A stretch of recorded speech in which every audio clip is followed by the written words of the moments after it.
A disclaimer: this video does not endorse, promote, or encourage tobacco use. This video traces the origins of the baseball card brand.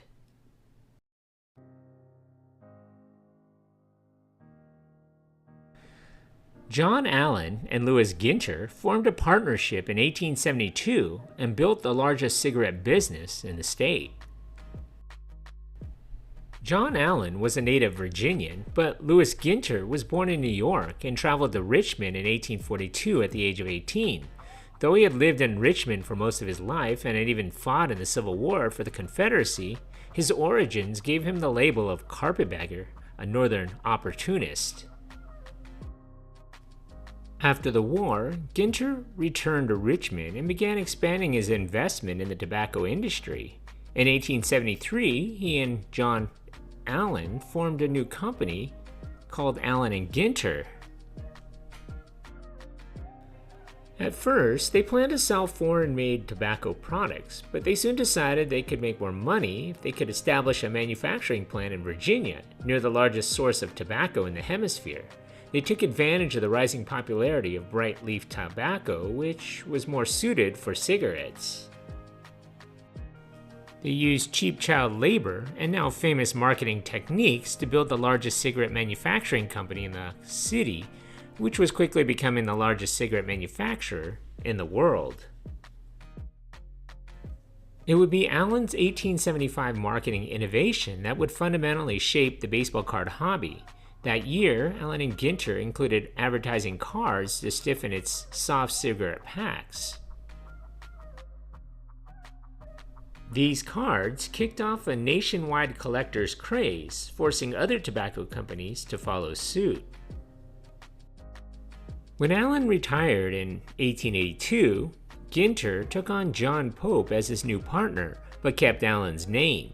They were credited with starting the passion that we all share: card collecting, with their release of the collectible card series in 1887. It was done to promote their product and is recognized as the first national release of baseball cards. This series included a numerous amount of illustrations such as birds, fruits, Native Americans, but most importantly, baseball players. Mike Kelly, Cap Anson, Charles Comiskey cap off the two-set series numbers N28 and N29. In 1888, Allen Ginter released the first of two The World Champions series, consisting of roughly 50 cards, each featuring the world champions from not just baseball, but tennis, sharpshooting, cycling, and more. The Allen Ginter Company, like several others, used trading cards to help sell cigarette and tobacco products. Baseball players were prominent in several of their releases, but their world champions 1887 N28s and 1888s N29 sets also mixed in boxers, swimmers, rowers, wrestlers as well. The firm had created and marketed the first cigarette cards for collecting and trading in the U.S. After some success and Lewis Ginter's departure, John Allen sold the company to join three others to create the American Tobacco Company in 1890, thus ending the Allen Ginter card line. As baseball card collectors, as many of you know, cigarette companies continue to make these cards, most famously the T206 Honus Wagner card made by American Tobacco Company in 1909. Topps, a leading producer of candy and trading cards, decided in 2006 to revitalize the Allen Ginter product, which sought to produce a series of illustrated trading cards, primarily focused on baseball sets. Not only did the new set include the original mix of baseball and celebrity cards, it also included hand-painted one-of-one of various players among other products. Nevertheless, the first couple of years of the product's inception saw the inclusion of several other sports figures as well as other oddities and unique subjects.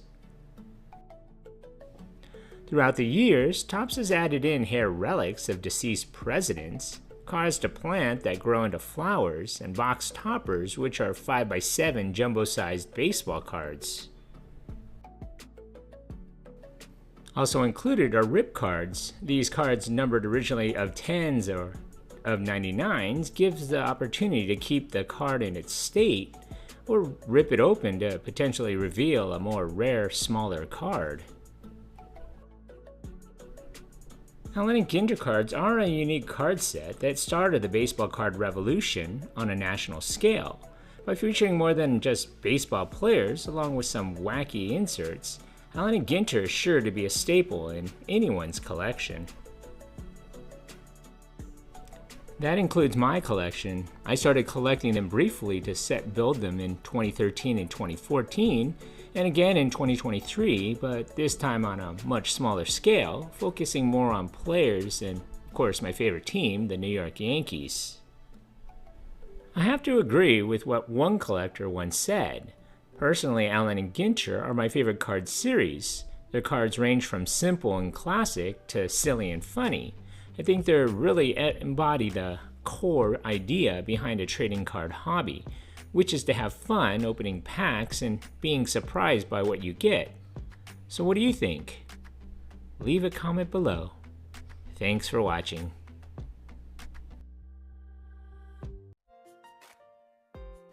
So if you like nostalgia and like baseball cards like me, go ahead and subscribe and make comments about why you like collecting. Follow me on my journey. I'm starting from scratch, and maybe you can give me some tips on collecting again. Thanks for watching.